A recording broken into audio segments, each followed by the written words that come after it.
The man's voice cut through the quiet hum of the plane like a razor. "Excuse me, I believe you're in my seat."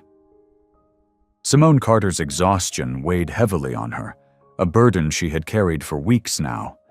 But the sting of prejudice was an old, familiar ache, one that clung to her no matter how far she traveled or how high above the clouds she flew. Tonight, on this late-night flight from Portland to Atlanta, she had hoped for nothing more than a few hours of uninterrupted rest. Instead, she found herself caught in a subtle battle, a clash that was as much about dignity as it was about a seat. The first-class cabin was softly lit, the muted chatter of passengers blending with the quiet rustling of newspapers and the occasional clink of glassware. Simone's fingers traced the smooth gold band on her left hand, a gift from her grandmother, a woman who had survived storms far greater than this. The ring was a reminder of strength, of resilience passed down through generations. Harrison Caldwell stood over her, his expensive suit impeccably tailored, his eyes sharp but cold. His voice carried the weight of entitlement as he repeated his claim. "Excuse me, miss, that's my seat." Simone looked up calmly, holding her boarding pass steady between her fingers. "This is my seat, sir," she replied, her voice steady despite the weariness pressing against her. Harrison's gaze flicked over her, the simple black hoodie she wore, her pulled-back hair, the fatigue etched in her features, and a thin line of disdain tightened around his mouth.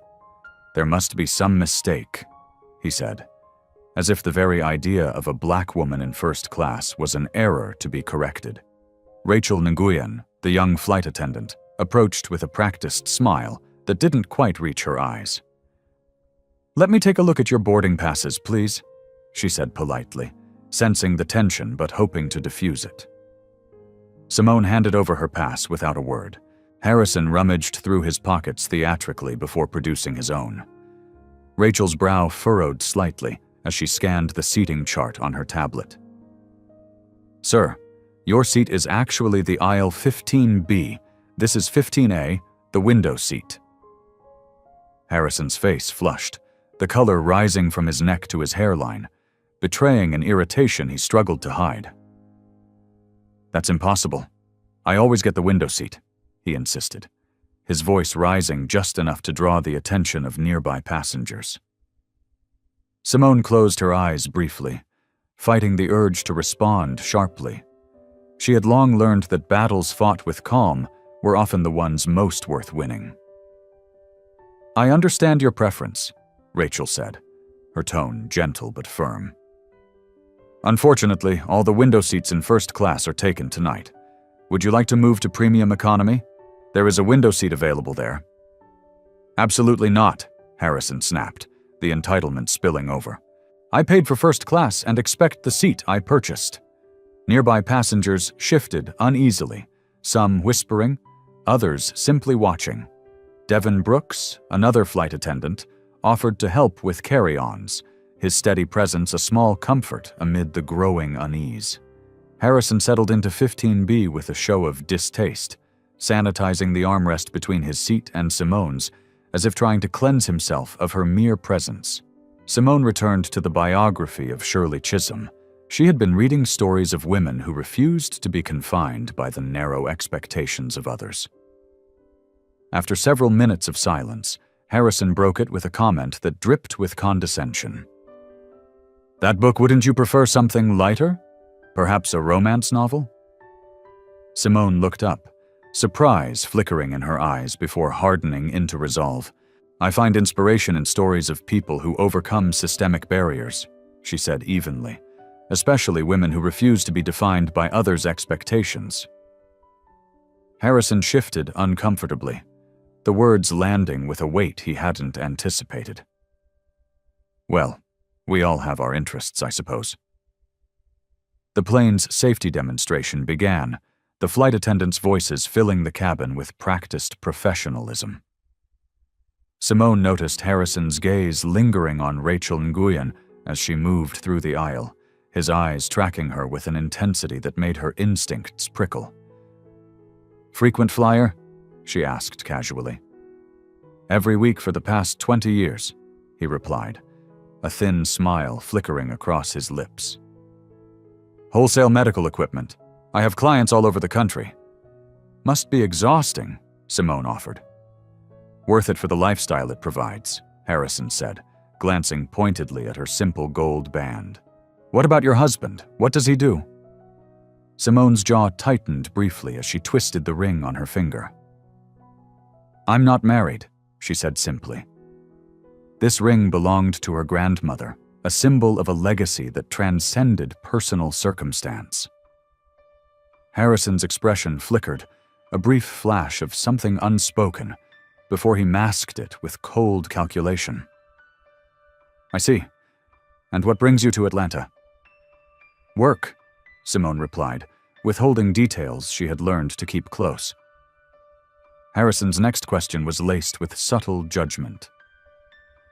"Teaching, if you don't mind my asking."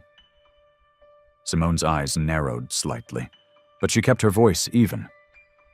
"Yes, teaching." Before the tension could escalate, a sudden commotion erupted several rows behind them. An elderly white woman was pointing accusingly at a young Middle Eastern man struggling to stow his bag. "I'm not sitting next to him," the woman hissed loudly enough for many to hear. "Do you know what his people did to our country?"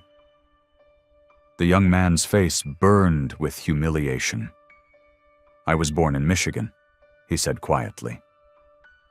Rachel Nguyen approached, trying to calm the situation. "Ma'am, if you're uncomfortable, I can see if there are other seats available." "I don't care about your screening," the woman snapped. "I know what I see." Simone felt a familiar knot tighten in her stomach, the undercurrent of fear and ignorance that too often boiled to the surface. The young man, Idris Malik, spoke up, offering to switch seats to ease tensions. Simone found herself standing before she realized it. "I'll switch," she said firmly. Harrison looked startled, as if Simone's presence unsettled him more than he cared to admit. "You're leaving?" he asked, confused. Simone met his gaze steadily. "Yes, I'm going to offer my seat to this young man. You can enjoy your window view." As she gathered her belongings, Harrison caught her wrist in a brief, presumptuous touch. A flare of anger surged through her. "I never said I had a problem with you," he said, his voice faltering. Simone removed his hand with a firm grip. "You didn't have to say it," she replied, turning away. Walking toward the back of first class, Simone's mind churned. The undercurrents on this flight, the quiet hostility, the overt prejudice, the layers of entitlement and fear were a microcosm of a much larger battle. Idris Malik shook her hand, gratitude in his eyes. The elderly woman, Gloria Sinclair, muttered under her breath, but Simone's resolve only hardened. The plane's engines roared softly as it began taxiing. Outside the window, the city lights of Portland blinked against the dark sky. But Simone's thoughts were far away, already racing toward the uncertain hours ahead. She knew this flight was only the beginning. A sudden gasp rippled through the cabin. An elderly man slumped forward, his eyes fluttering closed as his breath grew shallow and uneven. The quiet murmurs of passengers dimmed instantly, replaced by a sharp tension that cut through the dim glow of the first-class cabin.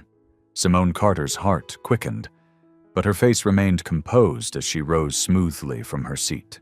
The exhaustion that had weighed on her moments before was replaced by the urgency ingrained from years in the field. She had barely settled when chaos found her again. This was no longer a simple flight. It was a crucible where calm leadership and quick thinking would define survival. The elderly man, Malcolm Harper, lay against his seat, his skin pale and ashen. Idris Malik, the young medical student Simone had just offered her seat to, was already moving with practiced urgency. His hands were steady despite the nerves barely hidden behind his eyes. "He's having a cardiac event," Idris said softly, though there was no mistaking the gravity in his voice. Simone knelt beside Malcolm, noting the shallow rise and fall of his chest. "Get me the medical kit and the defibrillator," she ordered calmly. Rachel Nguyen and Devin Brooks, the flight attendants, sprang into action, their movements efficient but tinged with unease. The emergency had shattered the fragile veneer of civility that had hung over the cabin since takeoff. Harrison Caldwell stood nearby, his usual air of arrogance replaced with a tight, uncomfortable watchfulness. His earlier confrontation seemed distant now, but Simone noticed the flicker of something unreadable in his eyes as he kept stealing glances towards the unfolding scene. The arrogance was replaced by a flicker of vulnerability, one born not of compassion, but perhaps fear. The cabin grew quieter as other passengers watched in tense silence. Some whispered prayers, others exchanged nervous looks. Simone's mind raced, but her voice remained steady as she coordinated the effort. "Idris, prepare the pads. Rachel, assist me. We'll need to move him to the aisle." The young medical student nodded, the gravity of the moment settling heavily on his shoulders. As they carefully shifted Malcolm onto the floor, the sounds of the plane, the low hum of engines, the rustling of bags, the distant chatter faded into the background, replaced by the singular focus of saving a life. Simone's thoughts drifted briefly to her grandmother's gold band, the symbol of a lineage that had endured far greater struggles than these fleeting moments. She clasped the ring tightly, grounding herself. Amid the urgency, a quiet but persistent unease settled over Simone. Harrison's gaze was fixed on the scene, but not with concern. There was calculation there, furtive, like the ticking of a hidden clock. When Harrison stepped forward, his voice was low, almost a murmur meant only for Simone. "This is exactly why I prefer to drive when I can. Air travel isn't what it used to be." Simone's eyes narrowed beneath tired lids. "And what exactly do you mean by that?" Harrison shrugged, the tension in his shoulders betraying his words. "Standards have slipped. Anyone can get on these discount flights now." His tone was dismissive, but layered with something more, an unspoken judgment that stung sharply. Simone's reply was measured but pointed. "Anyone? Or just those you've already decided don't belong?" Before Harrison could respond, Rachel approached Simone quietly, her eyes flickering with a mixture of concern and hesitance. "I'm sorry, Agent Carter, but that man has been making me uncomfortable all flight." Simone looked at her steadily. "You did the right thing telling me." Rachel swallowed hard.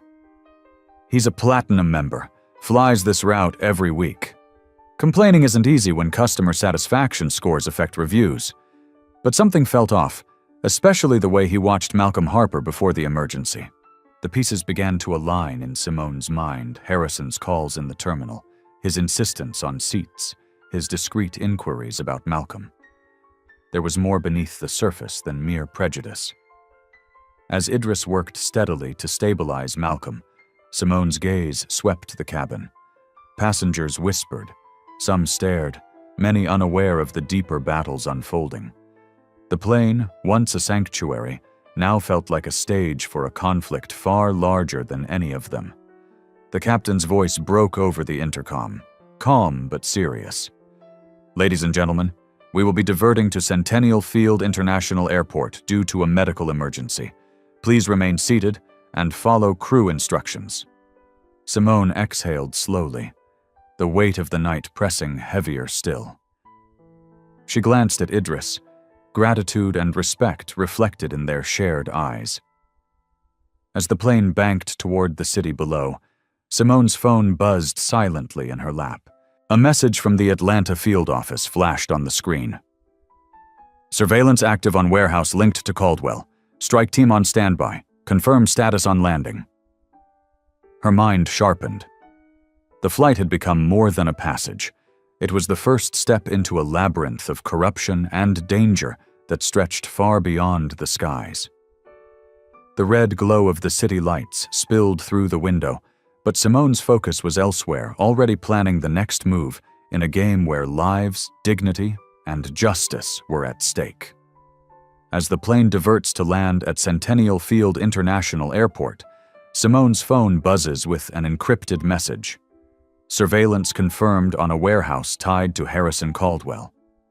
The sterile airport terminal felt colder somehow, the kind of cold that seeped not just from the relentless hum of the air conditioning, but from the very walls that held whispered secrets and unseen dangers. Simone Carter moved with purpose through the bustling crowd at Centennial Field International Airport, her eyes sharp beneath the weight of exhaustion. The late morning light filtered through expansive glass panels, casting long shadows across the polished floors, but the brightness did little to illuminate the dark complexities she was about to confront. Her mind replayed the cryptic warnings from Malcolm Harper, the man whose heart had nearly stopped just hours before on the plane. Harrison Caldwell's furtive glances, the way Gloria Sinclair moved with unsettling intent, these were pieces of a puzzle she could no longer ignore. The thin veneer of normalcy around her was breaking, revealing a network of corruption and prejudice that clawed beneath the surface. Simone's steps were deliberate as she followed Harrison from a discreet distance. He moved quickly, weaving through travelers and terminal staff alike, clutching his phone close as if shielding secrets. His usual arrogance was replaced by something tighter, a visible edge of anxiety that betrayed the cracks in his carefully constructed facade. She noted how he avoided eye contact, how his gait carried the weight of someone aware of unseen eyes. Gloria Sinclair was nowhere to be seen, but Simone knew better than to underestimate the elderly woman's influence. Rumors whispered among the airline crew spoke of Gloria as more than just a disgruntled passenger. Her connections ran deep, tangled in the shadowy Meridian coalition that had been whispered about in classified briefings. When Gloria finally emerged, her presence was a study in contrast. Frail but purposeful, eyes sharp beneath silver hair, lips pressed in a permanent line of calculation. Officer Daniel Reyes appeared at the periphery, a steadying force. The airport security officer's military background lent him a vigilance born of years watching for threats hidden beneath the mundane. He nodded to Simone as she passed, his silent assurance a small comfort amid the growing storm. Rachel Nguyen and Devin Brooks hovered nearby, their earlier unease now hardened into quiet resolve. They had seen too much to turn away now. Simone's phone buzzed with encrypted messages, each one peeling back layers of a conspiracy that reached far beyond a single flight. Nathaniel Grayson's name surfaced repeatedly, an assistant director whose public loyalty masked a treacherous web of complicity. Simone's jaw tightened. Betrayal from within was the deadliest kind. At a security checkpoint, Gloria Sinclair attempted to move freely but was intercepted. The confrontation was swift, unexpected. Gloria's hand slipped inside her purse, fingers brushing against the cold metal of a concealed weapon. Before she could draw, Simone was upon her, disarming her with a fluidity born of years in the field. The older woman's smirk was a challenge, her eyes gleaming with the knowledge of hidden alliances. "Do you know what you're involved in?" Simone demanded quietly, securing Gloria's wrists. The woman's answer was a chilling whisper. "You have no idea how deep this goes." Nearby, Officer Reyes kept watch, muscles taut, ready to respond to any threat. The passengers milling around the terminal were oblivious to the silent battle unfolding in their midst. Simone accessed the airport's security footage, her eyes scanning rapidly as scenes flickered across the monitors. What she saw made her blood run cold. Men in fake TSA uniforms, efficient and practiced, escorting Harrison Caldwell through restricted corridors and extraction disguised as routine security procedure. She leaned closer, pausing the frame as a figure glanced towards the camera. Her breath caught. It was Martin Fletcher, a former Special Forces operative known for his ruthless efficiency and shadowy dealings with Langston Enterprises, the corporate front for the Meridian Coalition. Her phone buzzed again. The voice on the other end of the encrypted call was clipped, urgent. "Simone, Nathaniel Grayson is blocking all channels. They know you're onto them. You need to be careful." Simone's fingers tightened around the device. "They're running the airport now. It's a trap." Gloria Sinclair hissed softly from her chair. "You're already too deep. Walking away isn't an option." As Simone moved to tighten security around the evidence she'd gathered, a wave of realization swept over her. This was no longer about a trafficking ring on the edge of exposure. It was about a coalition that had embedded itself inside every level of power, police, corporate, federal. And now, they wanted her silenced. A sharp noise cut through the terminal's ambient chatter, the unmistakable alarm of security breach. Passengers turned, eyes wide with confusion and fear. Simone drew her badge and weapon in one fluid motion, voice steady but firm. "Federal agent, stay back. This is a federal investigation." But the figures approaching were not law enforcement. Their uniforms were close, but the badges were false. Their eyes cold, weapons concealed beneath jackets marked them as assassins. The crowd scattered as gunfire erupted, the sterile airport terminal turning into a battlefield. Simone pushed Gloria behind a pillar, returning fire with a precision born of countless missions. Officer Reyes fired cover shots, his voice commanding as he directed Simone and the others toward a maintenance door. The roar of the firefight echoed off the walls as they slipped into the dark, narrow corridors beneath the airport. The air was thick with dust and the scent of oil, the hum of machinery masking the chaos above. Gloria's voice was low, conspiratorial. "The Meridian Coalition is everywhere. This is just the beginning." Simone's mind raced. There was no going back now. A new message arrives on Simone's encrypted phone. "They're coming for you. Get ready." Gunfire shattered the calm inside the airport security office, the sterile walls echoing with sharp reports that tore through the air like thunderclaps.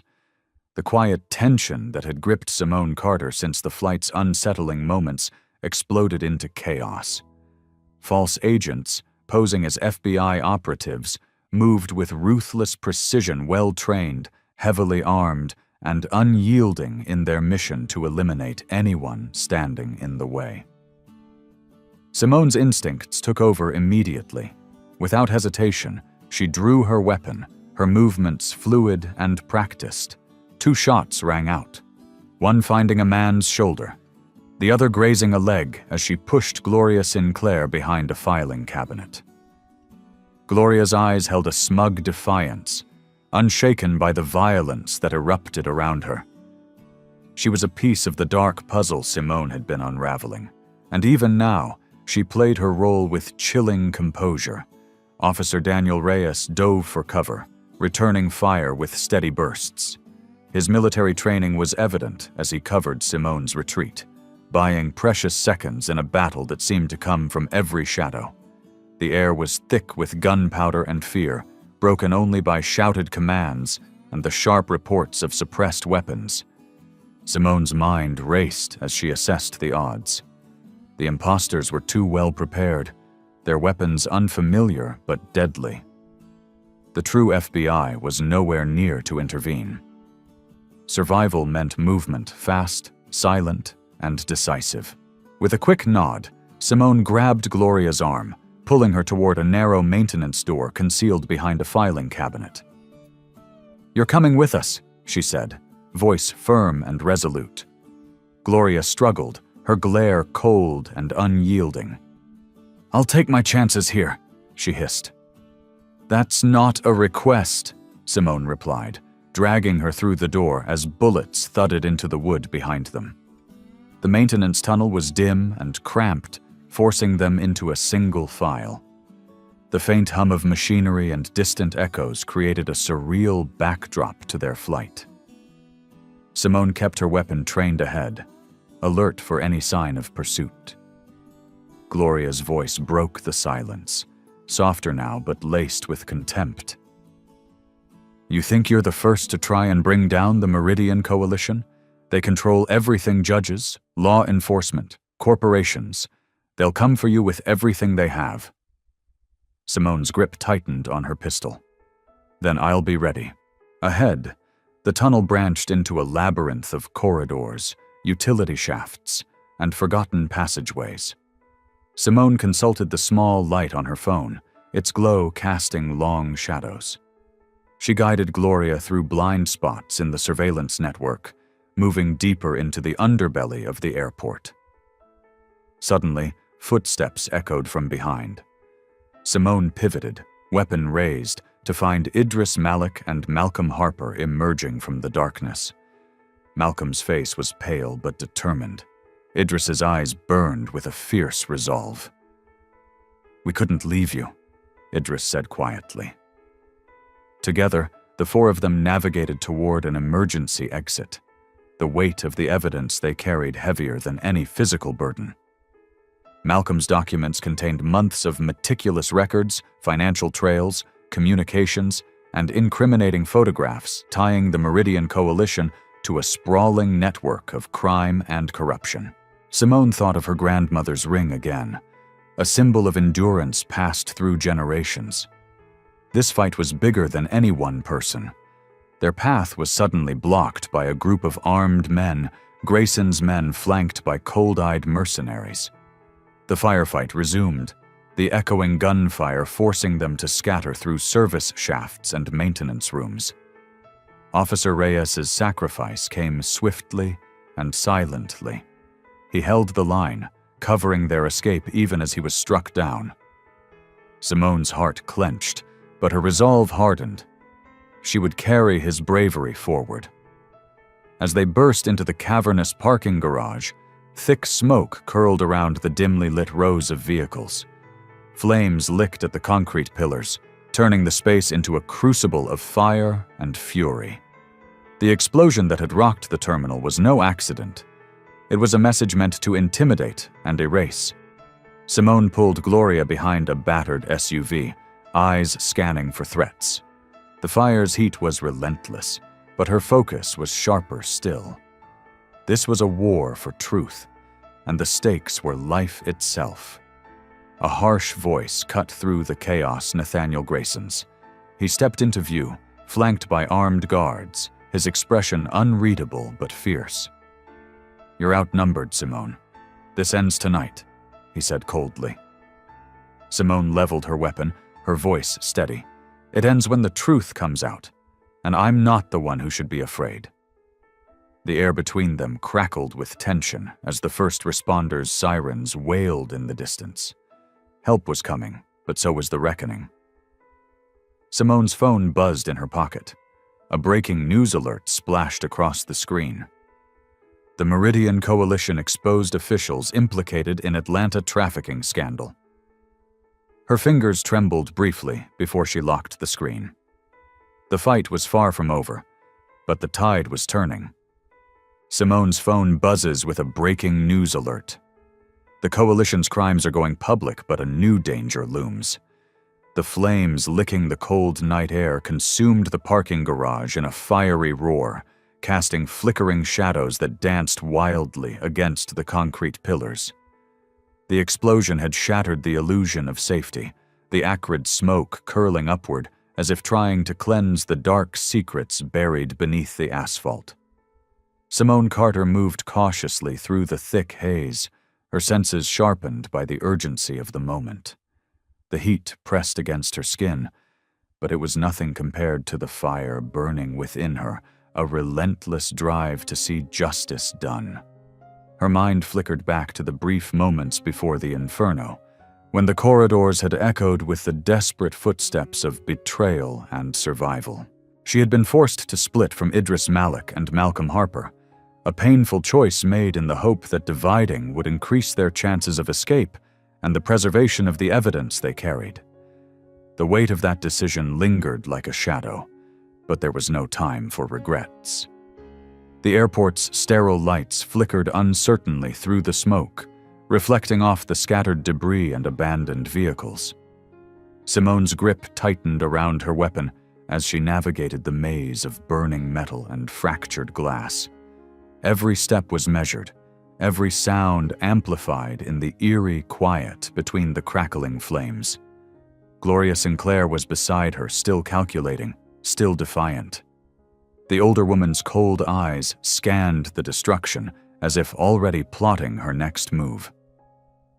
Simone kept a wary watch, knowing that Gloria's loyalties were as unpredictable as the shifting smoke. Suddenly, footsteps echoed behind them, sharp and deliberate.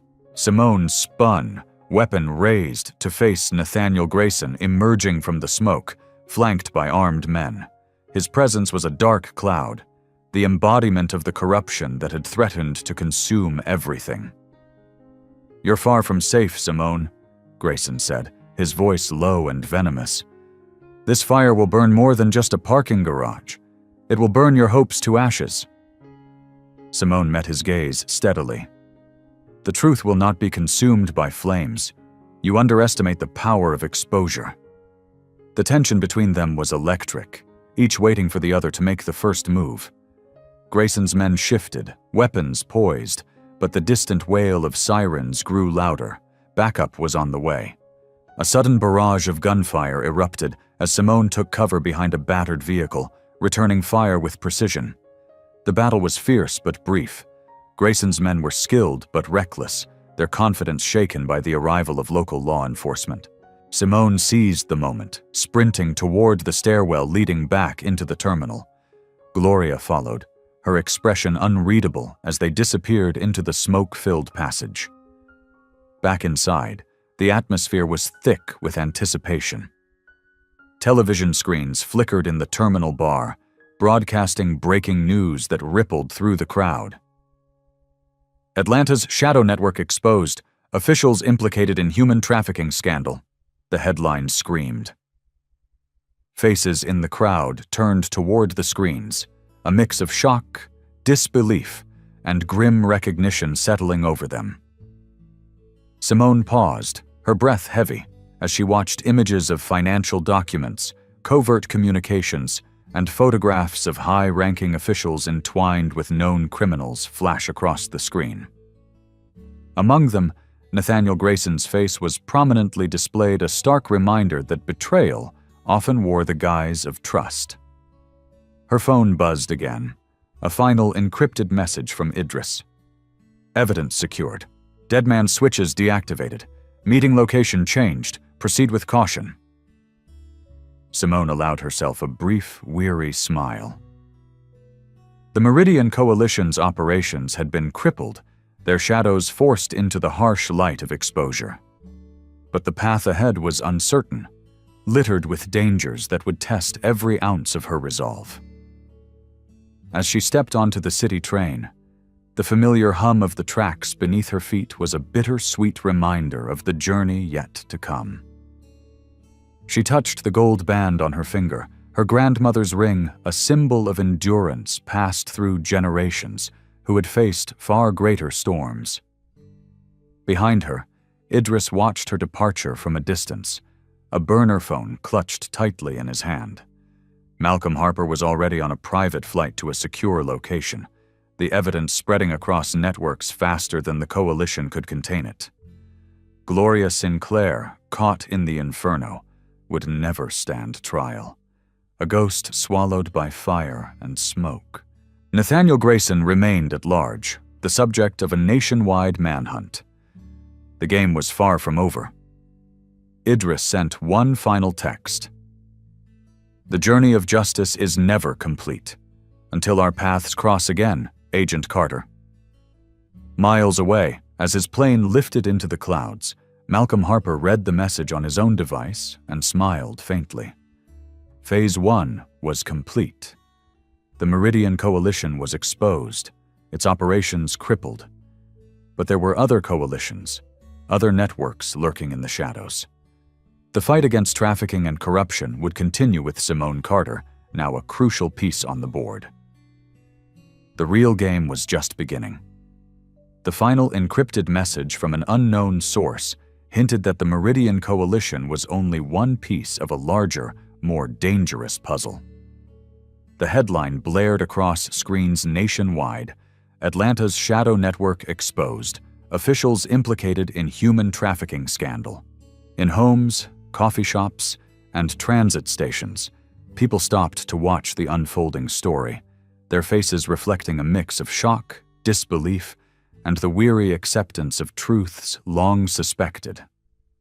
Simone Carter stood among the throng in a bustling terminal bar, the glow of the television casting shifting patterns across her determined features. The crowd's murmurs formed a quiet symphony of reckoning, each word a note of vindication and sorrow. The air carried the hum of conversations, punctuated by the crackle of breaking news updates.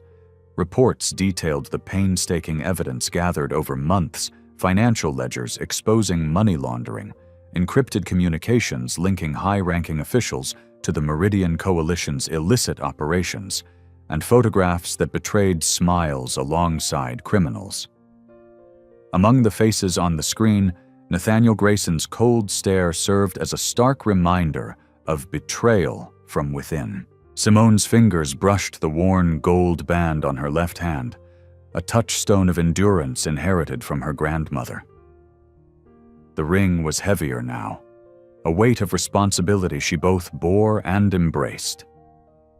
The journey had been perilous, marked by moments of fear and resolve, sacrifice and hope. Yet the fight was far from over.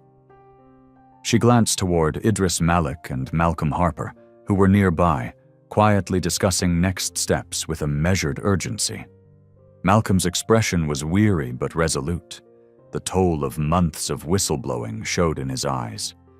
Idris's youth belied the steel within him, a fierce determination to protect survivors and ensure the coalition's crimes could never again be hidden in darkness. Gloria Sinclair, now in custody, was the subject of intense scrutiny. Her defiance remained unbroken even as legal proceedings loomed, her calm a stark contrast to the chaos her actions had wrought. Yet Simone knew that the true battles lay ahead in courtrooms, in boardrooms, in the hearts and minds of a society still grappling with the deep wounds of systemic corruption. Outside the terminal, city life flowed on, as if unaware of the seismic shifts beneath the surface. Simone boarded the city train, the rhythmic clatter beneath her feet a familiar comfort. The passing lights cast fleeting shadows across the windows, mirroring the uncertainty of the path she now walked. Around her, commuters chatted softly, their lives intertwining with hers in the sprawling tapestry of urban existence. Her phone vibrated again, another encrypted message, this one more cryptic than before. The Meridian Coalition is one thread. The web is larger. Watch the shadows. Simone's gaze hardened. The war she had waged was but a prelude to the battles still to come. In the quiet moments between stops, she reflected on the lineage of strength represented by her grandmother's ring. It was a symbol not just of survival, but of the courage to confront injustice no matter the cost. Her role was clear: to carry that legacy forward, to shine light into dark corners where evil festered. Miles above, in a private jet slicing through the clouds, Malcolm Harper allowed himself a rare smile. The evidence they had secured was now in the hands of those who could wield it for change. Yet he knew the journey toward justice was a winding road, filled with peril and persistence. Idris Malik's voice echoed in Simone's mind: the journey of justice is never complete. They were threads woven together by purpose and resolve, their paths destined to cross again in the fight against darkness. The final image on the news broadcast faded into the faces of survivors and advocates, a solemn reminder that behind every headline were lives forever altered. Simone stood, resolute amid the ebb and flow of the city's pulse, ready to face whatever came next. The real game was only just beginning. The story we have journeyed through is more than just a tale of one woman's confrontation with prejudice. It is a vivid mirror held up to a society grappling with its own shadows. Simone Carter's path began under the heavy weight of exhaustion, burdened by weeks tracking a human trafficking network, a grim reality that lurks beneath the polished surface of modern life. Yet, even in moments when the world seemed poised to crush her spirit, she carried within her a quiet strength, inherited from generations of women who endured far worse and refused to be broken. This strength was never loud or boastful. It was the calm steadiness in her voice, the deliberate grace in her actions, and the unwavering conviction in her heart that justice was worth every risk. From the first encounter with Harrison Caldwell's thinly veiled disdain to the tense medical emergency that revealed unexpected allies and threats, the story unfolded in layers of complexity that reflect the real world's insidious nature of systemic bias. It is easy to mistake discrimination as isolated incidents, moments of personal failing, or simple misunderstanding, but Simone's experience reveals something far deeper: a web of power, privilege, and prejudice woven tightly into the fabric of institutions meant to protect us all. What made Simone's journey extraordinary was not just her courage to speak out, but her ability to hold dignity in the face of humiliation. She did not raise her voice in anger, but wielded her quiet resilience like a shield. She refused to let others define her worth, even when surrounded by those who tried to diminish it. This is a lesson many have learned too late, that true power often lies in stillness, in patience, and in the unyielding belief that justice is not just a policy written on paper, but a living principle that demands respect and action. The allies who stood beside Simone Idris Malik, Malcolm Harper, Rachel Nguyen, Devin Brooks, and Officer Daniel Reyes each represent the crucial role that courage and moral choice play in confronting injustice. They remind us that change is not made by lone heroes alone, but through the collective bravery of those who dare to act, to speak, and to protect. Their stories intertwine with Simone's as a testament to the strength found in unity, the importance of empathy, and the impact of choosing right over convenience. The villains of this tale, Harrison Caldwell's entitlement, Gloria Sinclair's cold complicity, and Nathaniel Grayson's betrayal from within, are not caricatures, but reflections of the conscious and unconscious biases that persist in powerful forms. They show us how prejudice can be masked by privilege, how corruption can thrive behind facades of respectability, and how the greatest threats sometimes come from within the very institutions we trust. Yet, even as they sought to silence the truth, their actions only illuminated the depth of decay and the urgent need for reform. This story's climax, a fierce confrontation amid gunfire and fire, is more than action. It is symbolic of the battle waged every day by those fighting systemic prejudice. It illustrates that exposing injustice requires risking everything: safety, career, sometimes life itself. The sacrifices made by Officer Reyes and others remind us that the path to justice is often steep and fraught with pain, but also that the light of truth can never be fully extinguished. In the aftermath, as the Meridian Coalition's dark network is exposed to the public eye, there is a catharsis not just for Simone, but for all who yearn to see fairness restored. Yet, the story does not end with neat resolutions. Instead, it acknowledges that corruption is resilient and evolving, that the fight for dignity against prejudice is ongoing and requires vigilance. Simone's quiet reflection aboard the city train touching the gold band from her grandmother is a poignant reminder that each generation inherits both the wounds and the courage of those before. The core moral lesson woven through this narrative is clear. Superficial policies and corporate culture statements are insufficient when they lack genuine human respect. True justice demands more. It requires confronting uncomfortable truths, challenging entrenched systems, and fostering empathy in places where bias has long gone unchallenged. It is about choosing to act when silence is easier, standing firm when pressure to conform is greatest, and nurturing the resilience that enables change to take root. This story honors the power of quiet strength, the kind of dignity that refuses to be broken by prejudice, that holds firm amid adversity, and that inspires others to join the fight for a fairer world. It shines a light on the crucial role of allies and bystanders who choose courage over complacency, reminding us all that standing against injustice is not just the work of the few, but the responsibility of many.